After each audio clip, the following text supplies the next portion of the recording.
Hello à tous et bienvenue sur votre chaîne d'actualité du foot. Très content de vous retrouver pour cette toute nouvelle vidéo dans laquelle nous évoquerons premièrement l'ultimatum posé par le tacticien catalan Xavi Hernandez lui-même ces dernières heures, suite aux critiques lancées violemment par les médias et supporters barcelonais à son égard. Je vous expliquerai tout dans un instant. Ensuite, nous continuerons ce tour d'actualité avec cette rencontre de ce jeudi dernier contre l'équipe de Salamanca, qui évolue en 3e division d'Espagne. Un match soldé par une victoire de 3-0 grâce à deux hommes qui ont été très décisifs durant ce 8e de finale. Nous reviendrons en long et en large sur tout ce qu'on a pu constater, de bon, ainsi que de mauvais à corriger. Donc reste jusqu'à la fin de la vidéo pour ne rien manquer. Mais avant tout juste de commencer, abonne-toi si c'est la toute première fois que tu nous suis sur cette chaîne et active la petite cloche de notification, afin d'être à la une de toutes nos vidéos actualités comme celle-ci, qui te parle régulièrement des joueurs du FC Barcelone, et t'informe chaque jour sur les dossiers importants programmés sur le mercato hivernal à venir. Donc n'hésite pas à laisser un gros pouce bleu, à surtout commenter la vidéo et si possible la partager, si bien sûr le contenu proposé t'a vraiment plu. Si c'est fait les amis, alors let's go. Très conscient qu'il est en ce moment très critiqué par les médias et surtout les fanatiques et supporters barcelonais, le coach Xavi Hernandez a tenu à poser un ultimatum concernant son avenir à la tête de l'effectif blaugrana. Il sait pertinemment que la majorité des personnes qui supportent le Barça souhaitent son départ. Même le média américain ESPN a révélé qu'une partie de son vestiaire lui aurait désormais tourné le dos, suite à ses choix tactiques, qu'il juge pas du tout bons.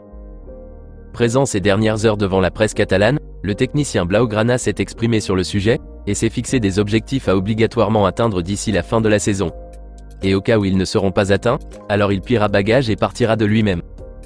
Voici les propos exacts qu'il a tenus. Je suis conscient que plusieurs personnes me critiquent en ce moment.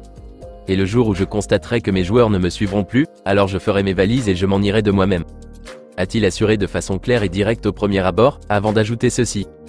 Si je n'avais pas gagné la Liga l'année dernière, je pense que je ne serais pas ici en ce moment pour vous parler. L'objectif qui m'a été fixé la saison dernière a été atteint, raison pour laquelle je suis toujours là. Je vous assure que je ne serai jamais un problème pour le Barça. Quand on me dira que je suis un problème pour le club, c'est sûr et certain que je partirai sans hésiter. J'aime profondément ce club. Je suis ici pour lui apporter quelque chose. Si vraiment je ne le fais plus, alors je rentrerai chez moi. A déclaré avec un regard franc le tacticien catalan Xavi Hernandez. Ensuite, le technicien blaugrana a révélé à tous l'objectif qui lui a été fixé par la direction pour cette saison en cours. Voici ses propos. L'année surpassée, l'objectif fixé était de terminer la saison au moins en étant 4e du championnat, et on l'a fait. La saison dernière aussi, l'objectif était de remporter la Supercoupe d'Espagne et la Liga. Et on est arrivé. Cette année-ci, l'objectif est de remporter des titres importants, comme la Coupe du Roi, la Liga, ou plus important encore, la Ligue des Champions. A révélé Xavi, avant de poser cet ultimatum incroyable en disant « Si les objectifs ne sont pas atteints, je serai le premier à dire que je ne les ai pas atteints et je partirai. C'est ma réalité. Je pense sincèrement que nous sommes beaucoup plus proches du succès que de la défaite. Malgré la défaite en Supercoupe, je pense que c'est plus proche de la victoire. » A affirmé le tacticien catalan, très conscient que les yeux sont fixés sur lui, et qu'il n'a plus droit à l'erreur une énième fois pour les autres compétitions restantes de la saison. Et donc voilà, Xavi s'est lui-même posé un ultimatum en déclarant publiquement qu'il ferait ses bagages et partirait de lui-même, s'il arrivait qu'il ne remporte pas, et la Coupe du Roi, et la Liga ou la Champions League cette saison. En tout cas moi personnellement, je ne suis pas sûr qu'ils pourront remporter la Coupe du Roi avec ce football miteux qu'ils nous proposent. Certainement que s'ils vont même en finale, ils rencontreront probablement les Colchoneros, et je ne vois pas comment ils pourront gagner avec ce football paresseux. Et à propos du championnat même, je trouve même difficile le fait de dépasser Girona, jusqu'à prétendre rattraper le Real et récupérer la première place du classement. Ça sera très compliqué à mon humble avis, et donc moins probable les amis. N'en parlons même pas de la Ligue européenne des champions. Déjà moi j'ai très peur pour eux pour les 8e de finale contre Napoli. Et j'ai l'impression qu'ils ne passeront pas. À moins qu'un miracle et une amélioration remarquable se produisent d'ici là. Donc bref, contrairement à Xavi lui-même qui trouve qu'ils sont très proches de la victoire, moi je ne suis pas du tout d'accord. Moi j'ai plutôt peur pour eux. Mais s'il arrive à le faire comme il l'a si bien dit, alors tant mieux. Mais moi je n'y crois pas pour l'instant. Peut-être que l'avenir nous prouvera qu'on avait tort. Je l'espère. Dites-moi les amis dans les commentaires ce que vous aviez pensé de cet ultimatum incroyable lancé par le coach Xavi Hernandez lui-même, qu'il partira en fin de saison si les objectifs fixés à l'instar de la Coupe du Roi, la Liga ou la Ligue des Champions ne sont pas atteints. Croyez-vous que ce Barça pourrait gagner l'un de ses titres restants? N'hésitez pas à réagir et à débattre à ce sujet les amis dans les commentaires. Nous continuons cette vidéo en parlant un tout petit peu du match de ce jeudi dernier contre Salamanca, une équipe de 3e division, qui a fait baver les hommes de Xavi durant la majorité de cette rencontre.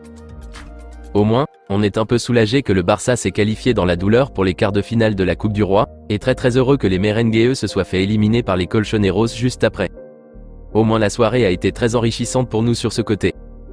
Maintenant revenons sur la prestation du Barça dans cette rencontre. Déjà, je veux féliciter Jules Koundé, qui malgré les critiques de ces derniers jours, il a été excellent sur le plan défensif et sur le fait de prendre de très bonnes initiatives durant cette rencontre. Et le but qu'il a mis sur cette frappe sensationnelle en pleine lucarne, a été vraiment magnifique. On a senti une détermination et une vraie confiance en lui dans ce match. Et ça, c'est à féliciter. Je tiens aussi à dire quelques mots à Ferran Torres. Au moins cette fois-ci, il a laissé le tocarisme dans les vestiaires avant de rentrer sur le terrain.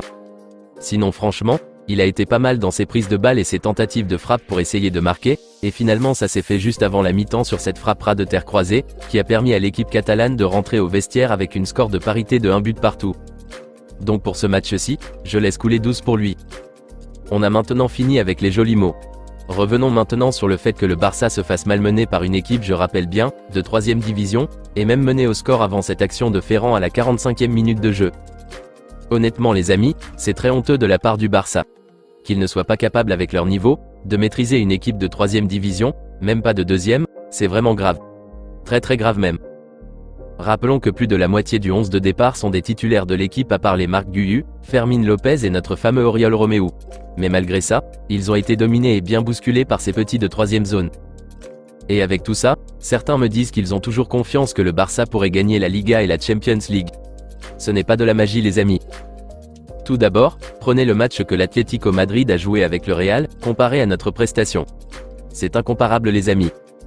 Le niveau des colchoneros est très élevé comparativement au nôtre. Nous on joue comme des gamins de la rue. Et même si on arrive à se qualifier pour la finale de cette coupe, ce qui est probable, je me demande si on pourrait gagner l'Atlético en finale. Franchement ça fait peur les amis. Hier en regardant ce match, on sentait comment les hommes de Diego Simeone étouffaient les merengues. Même Vinicius Junior a disparu des radars à un certain moment. Et finalement ils ont succombé à la pression mise par les colchoneros dans la rencontre. Et c'est ça qui fait la grande différence qui existe entre une équipe qui sait vraiment ce qu'il veut et se donne les moyens d'y parvenir, et une équipe qui rêve seulement comme nous. Donc franchement les amis, malgré que le Barça ait gagné cette rencontre par 2 buts d'écart, ça ne règle rien, absolument rien du tout au problème dans le jeu. Nous jouons toujours comme des tocards. Moi des fois je comprends Xavi qui est obligé de titulariser des joueurs comme Oriol Romeu car eux aussi ont besoin de temps de jeu. C'est tout à fait normal. Mais quand ils ont maintenant la chance d'être sur le terrain et ils font de n'importe quoi, c'est ça qui énerve les amis. Moi je pense que Romeu lui, il a fait le mauvais choix de revenir au Barça cette saison. Car la saison dernière lorsqu'il était à Girona, il était vraiment excellent. Un vrai gladiateur au milieu de terrain là-bas. Des fois je me demande si c'est la pression et les exigences d'une équipe comme le Barça qui l'a rendu aussi nul et mauvais dès qu'il est arrivé. Mais tout compte fait, le mieux pour lui serait de retourner à Gérone en fin de saison. Heureusement qu'ils veulent toujours de lui là-bas. Donc espérons qu'il partira en fin de saison. Le gars qui m'a le plus déçu de cette rencontre, c'est Joao Félix. Moi personnellement j'attendais beaucoup de lui. Je pensais qu'il allait faire un excellent match, même pourquoi pas marquer, pour prouver à Xavi qu'il est là et qu'il devrait être titulaire à chaque rencontre importante du Barça, mais malheureusement il n'a rien foutu. On sentait qu'il ne voulait pas fournir d'efforts pour ce match. Une performance très moyenne de sa part. Absolument aucune envie manifestée. C'est vrai qu'on savait tous que le Barça partait favori pour cette rencontre, mais cela n'est pas une raison de ne pas bien jouer. Et c'est dommage pour lui, car il donne plus de raisons à Xavi de ne pas le titulariser pour les matchs importants à venir. En fait, Joao Félix lui-même se met des bâtons dans les roues avec ses prestations très moyennes, et on ne sera pas étonné si prochainement Xavi ne le met pas dans le 11 de départ. En tout cas dites-moi les amis dans les commentaires ce que vous en pensez de ça. Donc bref, pas grande chose à dire pour ce match. Juste comme je l'ai dit tantôt, il faudra plus d'efficacité, plus d'efforts, plus de maîtrise de la part de Xavi et de ses hommes. J'ai dit premièrement Xavi, car il faut absolument qu'il améliore plus son coaching au premier abord, et qu'ensuite les joueurs aussi fassent leur boulot comme il se doit sur le terrain. Dites-moi dans les commentaires ce que vous aviez pensé de l'ensemble de cette rencontre, les prestations de Jules Koundé, Ferran Torres, et les performances de Joao Félix. Trouvez-vous bien le fait que Xavi ne titularise pas encore le jeune Vitor Roque? N'hésitez pas à réagir les amis dans la barre des commentaires. S'il y a à noter cette rencontre, moi je donnerai une note de 6 sur 10 au Barça pour la prestation qu'ils nous ont servi. Spécialement pour Jules Koundé qui a été très entreprenant dans ce match. Et vous les amis, quelle note donneriez-vous à cette victoire contre une équipe de 3e division? Rendez-vous dans les commentaires. On se capte très bientôt les amis pour de nouvelles actualités du FC Barcelone. Et n'oubliez pas de vous abonner, de liker la vidéo et la partager, afin qu'elle soit accessible à tous les fanatiques et supporters barcelonais comme toi. À très vite les amis. Affaire à suivre.